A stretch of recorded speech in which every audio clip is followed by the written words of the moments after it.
সত্য এটাই, বস্তু আসলে মানুষ সুখী হয় না।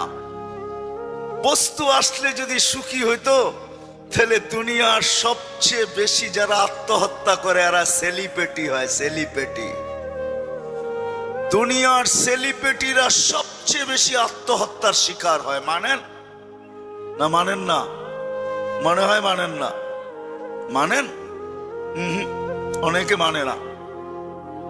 চলেন আমার সাথে, আমি দেখায় দিই। সবচেয়ে বেশি অশান্তিতে ফিল করে যারা দুনিয়ায় সবচেয়ে বেশি সেলিব্রিটি হয়, এরা অশান্তি সবচেয়ে বেশি ফিল করে। নাইলে নিজের পিস্তল নিজের মাথায় কেন লাগতো? মনে হয় বুঝাইতে পারি না, ঠিক না? তাহলে নিজের টাকার কিনা রশি নিজের গলায় কেন লাগতো? দেখাবো দুই চারজন।